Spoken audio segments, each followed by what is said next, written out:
신약성경 누가복음 2장 8절에서 14절의 말씀입니다. 그 지역의 목자들이 밤에 밖에서 자기 양떼를 지키더니 주의 사자가 곁에 서고 주의 영광이 그들을 두루 비춤에 크게 무서워하는지라. 천사가 이르되 무서워하지 말라. 보라, 내가 온 백성에게 미칠 큰 기쁨의 좋은 소식을 너희에게 전하노라. 오늘 다윗의 동네에 너희를 위하여 구주가 나셨으니 곧 그리스도 주시니라. 너희가 가서 강보에 쌓여 그에 누워 있는 아기를 보리니 이것이 너희에게 표적이라 하더니 호련히 수많은 천군이 그 천사들과 함께 하나님을 찬송하여 이르되 지극히 높은 곳에서는 하나님께 영광이요 땅에서는 하나님이 기뻐하시는 사람들 중에 평화로다 하니라. 아멘. 해마다 연말이 되면은 각계에서 올 한 해를 상징하는 사자성어를 선정합니다. 금년에 직장인들이 정한 사자성어는 다사다망이라고 하는 말입니다. 눈코 뜰 새 없이 바쁘게 지냈다는 뜻입니다. 직장을 구하는 구직자들은 고목사회라고 하는 사자성어를 선택했습니다. 아무런 의욕 없이 한 해를 보냈다라고 하는 뜻입니다. 자영업자들은 노이무공이라고 하는 글자를 선정했습니다. 온갖 애를 썼지만 보람이 없었다는 뜻입니다. 이 네 글자를 통해서 오늘 우리가 살고 있는 한국 사회의 단면을 읽을 수 있습니다. 글자를 통해서 본 우리 사회의 모습은 분명 기쁜 소식이라 할 수가 없습니다. 하지만 이와는 달리 성경은 지난 2000년 동안 우리에게 기쁜 소식이라는 사자성어를 말씀하고 있습니다. 아기 예수의 탄생은 온 백성에게 미칠 큰 기쁨의 좋은 소식입니다. 오늘 본문 8절 9절에 보니까 그 지역의 목자들이 밤에 밖에서 자기 양떼를 지키더니 주의 사자가 곁에 서고 주의 영광이 그들을 두루 비침에 크게 무서워하는지라. 예수님 탄생 이후에 나타나는 현상들을 자세하게 기록하고 있습니다. 베들레헴 근교에 있는 목장에서 양을 치던 목자들에게 천사들이 나타나서 제일 먼저 예수님이 탄생한 소식을 전했습니다. 이 기쁜 소식을 목자들에게 가장 먼저 전했다고 하는 사실입니다. 상식적으로 보면은 중요하고 큰 소식을 가장 먼저 전해야 할 곳은 한 나라의 지도자나 영향력 있는 사람들에게 먼저 전하는 것이 순서입니다. 그 당시 유대사의 지도자들은 서기관이 있었고 제사장들이 있었고 왕족이 있었고 귀족들, 부자들이 있었는데 천사들이 그들에게 찾아가서 예수님의 탄생을 제일 먼저 전한 것이 아니었습니다. 그 당시 가장 소외된 계층 중에 하나였던 목자들에게 먼저 전했다고 하는 사실이 참으로 놀랍습니다. 예나 지금이나 목자들은 천대받는 직업이었습니다. 돈을 받고 남의 집 양을 쳐주고 성전에서도 사람들과 나란히 제사를 드릴 수 없는 천민계층입니다. 뿐만 아니라 법정에 가서 증인도 설 만한 자격도 부여받지 못한 계층입니다. 이런 목자들에게 이 인류에게 가장 기쁜 소식이 되는 예수님의 탄생 소식을 천사들이 먼저 찾아갔다고 하는 것은 놀라운 사실이라고 하는 겁니다. 오늘 본문 10절에도 보니까 천사가 이르되 무서워하지 말라. 보라, 내가 온 백성에게 미칠 큰 기쁨의 좋은 소식을 너희에게 전하노라 하면서 목자들에게 가장 기쁜 소식을 먼저 전하고 있습니다. 가장 큰 기쁨의 복된 소식은 오늘 다윗의 동네에 너희를 위하여 구주가 나셨으니 곧 그리스도 주시니라 라고 하는 말씀입니다. 세상을 구원하실 구주 예수 그리스도가 이 땅에 태어나셨다는 소식입니다. 구주라는 말은 원래 로마 황제인 가이사랴 아구스도에게만 붙이던 이름이었습니다. 황제에게만 붙이는 칭호가 구주라고 하는 말입니다. 황제가 전장에 나가서 승리하고 개선할 때에 로마 시내 사람들이 길거리에 구름대처럼 몰려 나와가지고 구주 가이사라 하며 외쳤습니다. 황제가 자기들을 구원할 구원자라고 하는 뜻입니다. 황제를 그렇게 신격화했습니다. 그러나 황제가 로마 제국의 정치적인 평화를 가져다 주었을지 모르지만은 예수 그리스도가 주시는 인간의 본성의 기쁜 진정한 평화를 가져다 주지 못하는 겁니다. 왜냐하면 예수 그리스도만이 우리의 진정한 구주가 되시기 때문에 그렇습니다. 예수님의 탄생이 우리에게 기쁜 소식이 되는 이유는 어둠의 권세에 대한 하나님의 역사 때문에 그렇습니다. 영화 반지의 제왕 마지막 부분에 보면 프로도가 절대 반지를 파괴시켜 버립니다. 절대 반지를 파괴시키는 그 순간 세상의 모든 악의 군대들이 힘을 잃고 무너지기 시작합니다. 이처럼 악이 예수의 탄생으로 인해서 악의 군대, 죄라고 하는 절대 반지가 힘을 잃어버리게 되는 것입니다. 이 땅에서 왕노릇하던 사탄과 죽음과 죄의 권세가 힘없이 무너져 버리는 겁니다. 죄라는 기둥의 뿌리가 꺾여버립니다. 그때부터 축복이 시작되고 하나님의 영광이 나타나게 되고 예수 그리스도를 통해서 구원받는 사건, 바로 이것이 인류 최고의 복음이요 가장 기쁜 소식이라고 하는 사실입니다. 예수라고 하는 말은 자기 백성을 그들의 죄에서 구원할 자라고 하는 뜻입니다. 어떤 인간도, 어떤 정치가도, 어떤 영웅도 해결할 수 없는 인간의 본성의 죄 문제, 그 죄 문제를 예수 그리스도가 해결하신다는 사실입니다. 이것이 바로 가장 중요하고 기쁜 소식입니다. 우리는 기쁜 소식을 복음이라고 부릅니다. 복음이란 기쁜 소식, 굿뉴스라고 하는 것입니다. 기쁜 소식이란 물에 빠져 죽게 된 사람을 구해주는 겁니다. 기쁜 소식이란 병으로 죽어가는 사람들을 치료하는 겁니다. 기쁜 소식이란 절망에 빠져 있는 사람을 일으켜서 희망을 주는 겁니다. 사도 바울은 예수님을 복음이라고 부르고 있습니다. 예수님 자신이 기쁜 소식이요 예수님 자신이 복음입니다. 여러분들에게 예수님이 기쁜 소식이 되시기를 바랍니다. 죄로 인해 죽어야 할 사람들에게 하늘에서 기쁜 소식을 가지고 오신 분이시기 때문에 예수님이 탄생이 우리에게는 가장 큰 기쁜 소식이 되는 겁니다. 예수님만 믿으면 죽음에서 살 수 있다고 하는 길이 너무나도 평범한 이야기인 것 같고 너무나도 지루한 이야기인 것 같지만은 그러나 영원히 지워지지 못하고 잊을 수 없는 것이 예수 그리스도를 통해서 우리가 구원받는다는 그 사실 자체가 가장 기쁜 소식입니다. 인류 역사에서 이보다 더 큰 기쁜 소식은 존재하지 않습니다. 10절 11절에 보니까 천사가 이르되 무서워하지 말라. 보라 내가 온 백성에게 미칠 큰 기쁨의 좋은 소식을 너에게 전하노라. 오늘 다윗의 동네에 너희를 위하여 구주가 나셨으니 곧 그리스도 주시니라. 절망의 땅에 살고 있는 이들에게 가장 기쁨의 소식을 전하기 위해서 하나님의 천사들이 찾아왔습니다. 가장 기쁜 소식을 들은 사람들은 목자들이었습니다.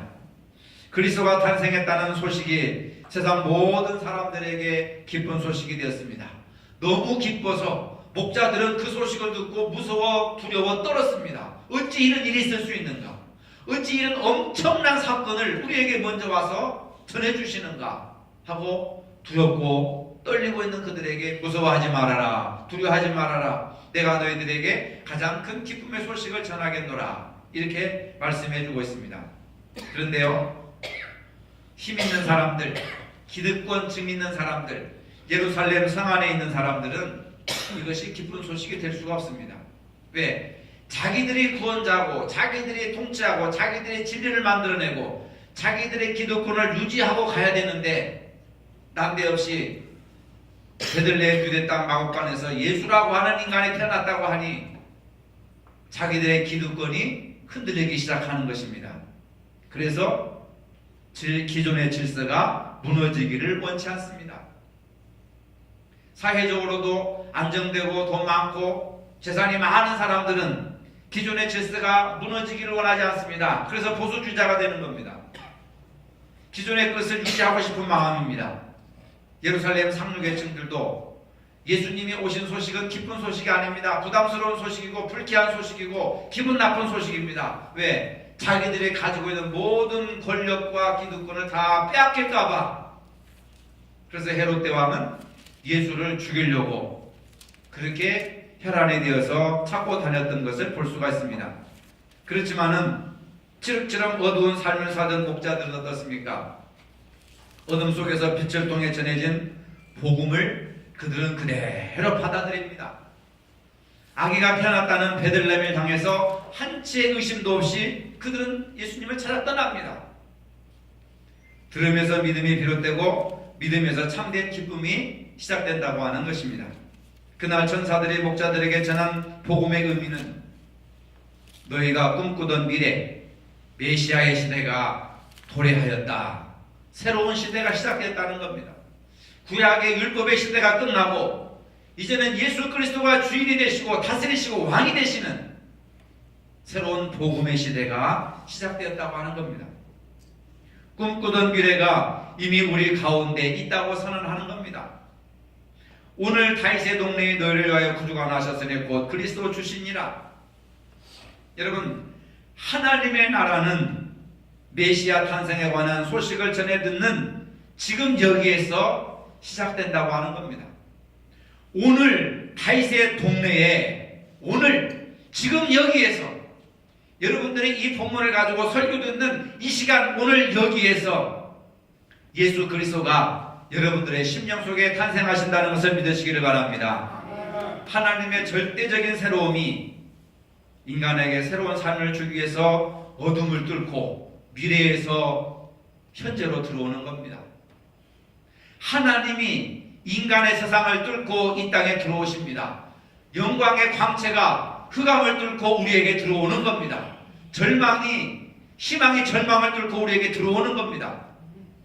죄가, 예수 그리스도의 복음이 죄라고 하는 문을 뚫고 오늘 우리들에게로 구원으로 들어온다는 겁니다. 일반적인 역사는 현재에서 미래로 나가지만 기독교 역사는 미래에서 현재로 들어오는 겁니다. 2000년 전에 예수 그리스도가 역사라고 하는 벽을 뚫고 들어오셨지만 바로 오늘 미래가 전개된다는 겁니다. 새로운 미래, 새로운 역사, 새로운 복음의 시대가 시작된다고 하는 겁니다. 그래서 예수님은 현재를 미래로 옮기는 것이 아니라 미래를 현재로 옮기신 분이에요. 우리가 이 땅에 살고 있지만 우리는 장차갈 하나님의 나라를 맛보며 살아가는 겁니다. 교회 생활이나 신앙 생활은 하나님의 나라를 맛보는 겁니다.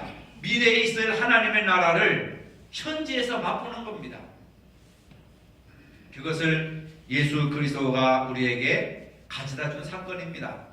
오늘 다윗의 동네에 너희를 위하여 구주가 나셨으니, 오늘이라고 하는 날은 12월 25일이 아니고 내년 부활절이 아니고 어떤 특정한 날이 아니라 여러분들이 복음을 전해 듣는 이 순간, 삭개오가 예수님을 만났을 때 오늘 이 집에 구원이 이르렀도다. 할렐루야. 오늘이라고 하는 거, 지금 여기에서라고 하는 것이 얼마나 중요한지 모릅니다. 내가 예수님의 복음을 듣고 회심을 하고 변화를 받으면 오늘 그 집에 구원이 이르는 거예요. 오늘 그 심령 속에 구원이 이루어지는 겁니다. 10년 후에 구원 받겠습니다. 20년 후에 구원 받겠습니다. 죽어서 천당 가겠습니다. 이것이 아닙니다. 오늘 예수 그리스도의 복음을 들으면 오늘 구원 받는 줄로 믿으시기 바랍니다. 오늘 여러분들의 천국이 이루어지는 것을 믿으시길 바랍니다. 이게 중요한 거예요. 우리는 그냥 잘못 믿어도 교회 다녔으니까 죽어서 천당 가지, 죽어서 복 받지. 물론 그것도 희망으로 남아있죠. 그러나 하나님의 축복은 미래에 있는 것이 아니라 현재에 있는 거예요. 지금 여기에 있는 겁니다. 오늘 다윗의 동네에 너희를 위하여 구주가 나셨다. 이 12월 25일을 가리키는 것이 아닙니다. 그 오늘이라고 하는 날이에요. 역사적인 순간, 자연적인 시간을 얘기하는 것이 아닙니다. 하나님의 시간, 하나님의 때를 가리키는 거예요. 그것은 우리가 결단하고 영접할 때 오늘 구원이 이루어진다. 인류를 구원할 구세주가 태어났다고 하는 사실입니다. 천사는 그 놀라운 사건이 오늘 일어났다고 말씀하고 있습니다. 보라, 내가 잉태의 아들을 낳으니 그 이름을 예수라 하라. 이것이 가장 확실한 마지막 예언이었습니다. 바로 메시아가 오늘 일어난, 오늘 태어나고 오늘 나타난 구원이 오늘 일어난 사건이라고 하는 겁니다. 그렇다고 한다면 과거 수십 년 동안 예수를 믿고 살아온 여러분들, 오늘 여러분들은 어떤 사건 속에 살고 있습니까? 오늘 어떤 생각 속에 살아가고 있습니까? 기쁜 소식을 듣고 살고 있습니까? 아니면 절망적인 소식을 듣고 살고 있습니까? 절망과 흑암과 괴로움과 수고하고 무거운 짐들을 가지고 오늘 살아가고 있습니까? 예수님이 오늘 오셨는데, 예수님이 내 마음속에 오늘 오셨는데, 다윗의 동네에 임하셨던 것처럼 오늘 이 설교를 듣고 결단하는 여러분들의 마음속에 예수님이 오셨는데 아직까지도 죽음과 슬픔과 염려와 절망과 미움과 다툼과 허영과 교만한 마음이 우리 마음속에 있다고 한다면 예수님이 오신 것이 아닙니다. 성탄절은 고요한 밤 거룩한 밤 기쁘다 구주 오셨네, 찬송하고 헌금을 하고 아름다운 여러 가지 선물을 주고받고 하더라도 마음속에는 오늘이라고 하는 그 말씀이 이루어지지 않은 겁니다. 여러분 마음속을 한번 살펴보세요. 오늘 여러분들 마음속에서 어떤 사건이 일어나고 있습니까? 기쁜 소식이 들어와서 그 하나님의 영광의 광채가 들어와서 슬픔과 염려와 걱정이 다 사라졌습니까? 아니면 아직도 바위돌처럼 무거운 응어리가 마음속에 있어가지고 괴로워하고 있습니까? 예수님은 돌문도 열어서 부활하신 예수님이신데 아직까지도 우리 마음속에 돌멩이가 있다고 한다면, 무거운 마음에 짐이 있다고 한다면 예수님이 땅에 오신 의미가 무슨 의미가 있겠습니까? 이 기쁜 소식을 우리에게 2000년 전부터 선포해주고 해마다 성탄절이 되면 이러한 가르침을 우리에게 주시는데 아직도 여전히 오늘 우리는 예수님이 땅에 오신 사건을 경험하지 못한다고 한다면 하나의 성탄절은 의식과 형식에 불과할 것이라고 하는 겁니다. 하나님께서 선자들을 통해서 수천 년 동안 말씀하셨던 메시아가 오늘 내게 태어나셨다는 것을 믿으시길 바랍니다. 오늘 내게 오셨다는 것을 믿으시길 바랍니다. 더 이상 미래의 일이 아니라는 겁니다. 오늘 다윗의 동네에 구주가 태어나셨습니다. 누가는 이 아기를 구주 그리스도 주라는 말로 표현합니다. 그 구주가 탄생하셨습니다. 그 이름을 예수님이라고 하십니다. 유대인들은 그들의 구원자를 기다렸습니다. 영적인 구원자가 아니라 사회적으로 정치적으로 자신들을 구원할 자를 기다렸습니다. 하지만 예수님은 온 인류를 죄에서 구원할 영적인 구원자이십니다. 그러니까 그들에게 그렇게 큰 별로 도움이 되질 않습니다. 정치적인 메시아를 기다리고 있던 유대인들에게 예수님은 하나의 해프닝입니다. 별 그다지 그렇게 의미가 없습니다. 미친 정신 좀 이상한 사람 정도로 이렇게 생각했습니다. 그러나 죄의 종로로 타면서 살고 있는 인류를 구원하시기 위해서 이 땅에 오신 예수님, 하나님과의 끊어진 관계를 회복할 자, 우리에게 영원한 생명과 기쁨을 주시는 분, 이보다 더 기쁜 소식이 어디 있겠습니까? 천사는 구주가 나셨으니 곧 그리스도 주시니라. 주라고 하는 말은 주인이라고 하는 말입니다. 예수님을 주라고 표현하면은 예수님은 만물의 주인이 된다는 사실입니다. 내 시간과 물질과 나의 생사화복을 모든 과거, 현재와 미래를 주관하시는 주님이시라고 하는 그 말씀이죠. 요한복음 1장 3절에 만물이 그로 말미암아 지은 바 되었으니 지은 것이 하나도 그가 없이는 된 것이 없느니라. 만물이 예수 그리스도로 말미암아 지은 바 되었다고 하는 겁니다. 이 기쁜 소식은 10절에 온 백성에게 미칠 큰 기쁨의 좋은 소식이라고 했습니다. 온 백성, 목자들만 들은 것도 아니고 이스라엘 백성들만 들은 것도 아니고 모든 백성들에게, 이방인들이나 여자들이나 어린아이들이나 병든자들이나 소외된 계층에 있는 모든 백성들에게 미칠 가장 큰 기쁨의 소식이라고 하는 겁니다. 누가복음 2장 30절로 32절에 내 눈이 주의 구원을 보았사오니 이는 만민 앞에 예비하신 것이요 이방을 비추는 빛이요 주의 백성 이스라엘의 영광이니라. 예수님이 이 땅에 오신 의미는 이방의 생명의 빛을 비추는 빛이시고 이스라엘의 영광이라고 하는 겁니다. 예수님이 이 땅에 오신 것은 우리에게 영광의 빛으로 오신 것이고 또 모든 백성들에게 영광의 빛으로 오셨다고 하는 사실입니다.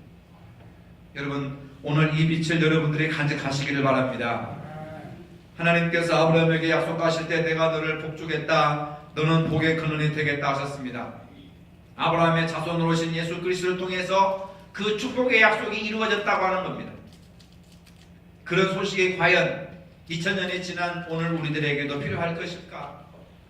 과연 그 약속의 말씀이 필요한 것입니까? 그렇습니다.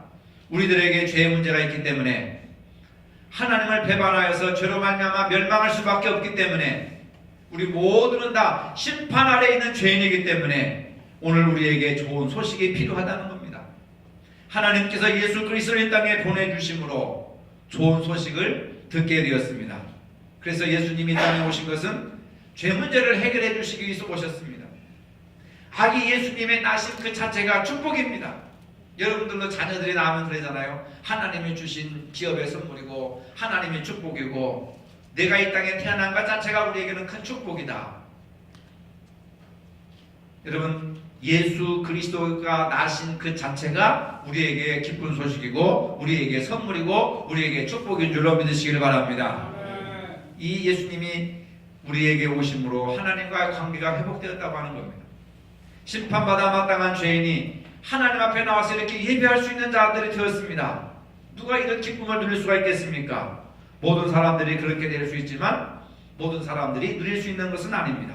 예수님을 영접하는 사람, 그 앞에 무릎 꿇는 사람, 그분을 진정한 주인으로 모신 사람들에게 기쁘고 좋은 소식이 되는 사실입니다. 성탄절을 기억하면서 우리는 다른 거 생각하지 마시고 우선적으로 성경에 기록된 예수 그리스도만 생각하시기를 바랍니다. 이 기쁜 소식이 필요한 사람들이 누굽니까? 우리 모두에게 필요한 것이다. 로마서 3장 23절에 모든 사람이 죄를 범하였음에 하나님의 영광에 이르지 못하더니 그리스도 예수 안에 있는 구속으로 말미암아 하나님의 은혜로 값없이 의롭다 하심을 얻은 자 되었느니라. 예수 그리스도가 이 땅에 오셔서 죄인이 의인으로 바뀌는 겁니다. 이게 얼마나 큰 축복이고 은혜로운지 우리는 사실 모릅니다. 공기가 없으면 우리가 숨을 쉬지 못해서 죽지만은 우리가 공기에 대한 중요성과 고마움을 모르고 사는 거예요. 왜? 공기 속에 살고 있으니까. 하나님의 은혜 속에 살고 있으니까 하나님의 은혜를 모르는 겁니다. 예수님이 우리를 구원하셔서 우리를 의롭게 해주셨는데 그 의미가 우리는 어떤 것인지를 모르는 거예요. 풍요 속의 빈곤이라고 할 수가 있지 않습니까? 우리 모두는 다 죄인입니다. 어떤 사람들은 자기는 죄인이 아니라고 생각합니다. 나는 착하고 선하고 절대 거짓말을 하지 않고 남의 물건을 훔치지 않고 나쁜 생각을 하지 않고 나는 죄가 없습니다. 그런 생각을 하는 사람들이 얼마나 많은지 모릅니다. 어떤 사람들은 구원을 받기 위해서 불교도 좋고 유교도 좋고 힌두교도 좋고 또 모슬렘도 좋고 모든 종교가 다 우리에게 유익하고 우리를 좋은 길로 인도한다. 그렇기 때문에 어느 종교를 믿어도 다 좋은 종교다. 이렇게 말하는 사람들이 많습니다. 마음이 엄청 너그러운 사람 같고 생각이 굉장히 깊은 사람 같지만은 그러나 어떤 것이 진정한 구원인지 모르는 사람들이 하는 얘기입니다. 종교 다양화를 주장하는 사람들이 이런 말을 합니다. 예를 들어서 무등산에 올라가는 방법은 산꼭대기는 하나지만 올라가는 방법은 다양하다.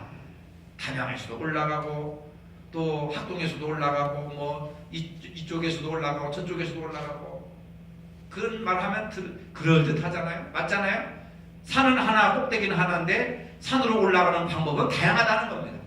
구원은 하나지만 구원받는 길은 유교도, 불교도, 천주교도, 기독교도 다른 어떤 이단들도 다 구원받는 길은 다양하다는 거예요. 그러니까 다양한 길이지만 다 서로 이렇게 인정을 해줘야 된다. 말은 얼마나 멋있고 그럴싸하고 은혜스러운 얘기입니다. 근데 기독교는 나는 길이요 진리요 생명이니 나로 말미암지 않고는 아버지께로 올 자가 없느니라. 진리에 이르는 길은 오직 예수 그리스도 한 길밖에 없다고 딱 법칙으로 정해놨습니다. 그 길을 우리에게 허락해 주시기 위해서 예수님이 십자가에 못 박혀 죽으시기 위해서 이 땅에 오셨다고 하는 겁니다. 자신의 영혼이 죽느냐 사느냐 중대한 문제를 놓고 어떤 것이 좋다고 말할 수 있겠습니까? 불교도 좋고 유교도 좋고 힌두교도 좋고 다 좋다고 할 수 있겠습니까? 그래서 어떤 사람들은 그래요. 하나님, 부처님, 신령님 막 있는 거 다 막 이렇게 붙이면서 절을 하고 기도하더라고요. 그 중에 하나는 진짜라면 하나는 내 기도를 들어주겠지. 확신이 없는 거예요. 예수님을 바로 알면, 예수님이 왜 이 땅에 오셨는가, 오심에 대한, 탄생에 대한 바른 이해를 갖는다면은 우리는 그런 무지에서 벗어날 수가 있다고 하는 사실입니다. 천사가 전한 예수 탄생의 이 기쁜 소식이 우리에게 기쁜 소식이 되는 것은 무엇입니까? 하나님께 영광이 되기 때문에 그렇습니다. 우리에게 유익이 되는 것이 아니라 하나님께 영광이 되기 때문에. 예수님이 이 땅에 오신 것은 하나님께 영광, 하늘에는 영광, 땅에는 평화, 이렇게 말씀하셨잖아요. 예수 그리스도의 탄생이 왜 하나님께 영광이 됩니까? 하나님이 구약에서 말씀하신, 아브라함을 통해서 말씀하신 그 예언의 말씀이 성취되었기 때문에 하나님께 영광이 되는 겁니다. 여러분들이 원하는 소원들이 이루어졌을 때 기쁨이 되는 것처럼 하나님이 원하시는 것이 이루어졌을 때 하나님의 영광이 드러난다는 사실입니다. 하나님께서는 우리 인간과 대화를 위해서 선자들과 예언자들을 이 땅에 보내주셨습니다. 그들을 통해서 하나님의 뜻을 정하게 하셨는데 그게 바로 예언입니다. 구약의 선자를 통해서 예언의 말씀을 하셨는데 말씀이 인간의 몸을 입으시고 이 땅에 오신 분이 예수 그리스도입니다. 그래서 예수님은 하나님의 말씀이라고 하는 사실입니다. 주변에 아직도 기쁜 소식을 모르는 사람들이 많습니다. 가족 중에도, 친척 중에서도, 친구들 중에서도, 사촌들 중에서도, 이웃 사람들 중에서도, 우연히 만나는 사람들 중에서도 우리가 자신에게 이 기쁜 소식을 전하지 못하고 있습니다. 세상 사람들은 온통 경제가 좋아졌다, 주가가 올랐다, 땅값이 올랐다, 아파트값이 올랐다, 이런 세상적인 기쁜 소식에만 귀를 열고 학수고대 예수님을 기다리는 것보다 주가가 오르고 땅값이 오르고 아파트값이 오르는 것만, 그것만 더 기쁜 소식을 고대하고 있습니다. 그러니 예수님이 빛을 받을 수 있을까요? 하나님의 영광을 드러낼 수 있는 예수님의 탄생이 될 수 있을까요? 온통 우리는 먹을 것과 입을 것과 마실 것에 대해서만 관심을 기울이고 그것이 주어졌을 때는 기쁜 소식이고 그것이 주어지지 않으면 나쁜 소식이고 불쾌한 소식이고 불행이라고 생각하는 이러한 잘못된 사고방식 속에서 예수님의 탄생에 진정한 하나님의 영광이 되려면 약속하신 그 말씀이 육신이 되어서 구약에서는 말씀을 귀로 들었는데 신약에는 우리가 예수님을 눈으로, 약속의 말씀을 눈으로 보는 시대가 되었다고 하는 사실입니다. 오늘 시대에 안고 있는 반목과 갈등과 다툼은 정치적인 방법과 협상으로 해결되지 않습니다. 진정한 영광과 평안은 용서와 사랑을 통해서 가능합니다. 그래서 예수님의 탄생이 하늘에는 영광이요, 하나님의 뜻이 이루어진 겁니다. 땅에서는 기뻐하심을 입은 사람들 중에 평화로다. 정치적인 제도를 아무리 바꾸고 선거제도를 바꾸고 대통령을 바꾸고 장관들을 바꾼다 할지라도 이 땅에 평화, 진정한 평화는 일어나지 않습니다. 우리 이 사회에 평화가 없는 이유는 용서와 사랑이 사라졌기 때문에 그렇습니다. 가정에 평화가 없는 것도 마찬가지입니다. 교회 안에 평화가 사라진 것도 마찬가지입니다. 직장에 평화가 없는 것도 바로 예수 그리스도의 십자가의 사랑을 경험한 사람들이 예수님이 땅에 오셔서 사랑으로 십자가에 못 박혀 죽으셨던 것처럼 사랑하지 못하고 용서하지 못하기 때문에 가정과 직장과 사회가 갈등과 미움과 대립으로 첨예하게 되어 있습니다. 그러나 예수님이 땅에서 오셔서 이루신 것, 사랑하고 용서할 때 하나님의 영광이 이루어지고 이 땅에 진정한 평화가 이루어진다고 하는 사실입니다. 여러분, 사는 것이 노인무공입니까? 아무리 노력해도 보람이 없습니까? 지난 한 해 동안 아무리 애를 써도 보람이 없다고 생각하십니까? 성탄절은 만왕의 왕이신 예수 그리스도께서 죄인의 구주로 오신 날입니다. 평화를 가져오시는 평강의 왕으로 이 땅에 오신 분이십니다. 성탄절은 우리끼리만 기뻐하는 날이 아니라 복음을 모르는 모든 사람들에게 진정한 평강의 왕이신 구주 예수 그리스도께서 나시는 이 나심을 기쁨으로 전하는 날이 되어야 되는 겁니다. 그리고 오늘 내일이 아니라 다음 해가 아니라 오늘 다윗의 동네에 구주 예수가 나타나셨고 태어나셨던 것처럼 오늘 주일을 지키는 저와 여러분들의 마음속에 지금 여기에서 예수 그리스도가 다시 오셔서 우리의 왕이 되시고 평화의 왕이 되시고 사랑의 왕이 되시고 영광의 왕이 되셔서 우리를 다스리시고 가정을 다스리시고 교회와 사회와 민족을 다스리는 진정한 평화의 왕이 되신다고 하는 것을 믿으시기를 바랍니다. 거룩하신 주님의 성탄을 기다리고 있는 저희들, 오늘 다윗의 동네에 구주 예수께서 오셨다는 천사의 기쁜 소식을 듣고 오늘 기뻐하고 오늘 감사하고 오늘 즐거워하고 오늘 영광이 이루어지고 오늘 평화가 이루어지는 저희 심령이 되게 하여 주시옵소서. 캄캄한 죄악의 어둠 속에 있는 우리를 구원하시려고 이 땅에 오신 예수님의 탄생에 대한 기쁜 소식을 전할 수 있는 복된 저희들이 되게 하여 주시옵소서. 이 기쁜 소식을 함께 간직하며 널리 전할 수 있는 저희들이 되게 하여 주시옵소서. 예수님의 이름으로 기도합니다. 아멘. 이제는 우리 주 예수 그리스도의 은혜와 하나님 아버지의 무한하신 사랑과 성령의 교통하심이 오늘 우리 가운데 일어난 가장 기쁘고 복된 소식을 함께 듣고 나누기를 원하는 모든 성도들 머리 위에 이제로부터 영원토록 함께 하시기를 축원하옵나이다. 아멘.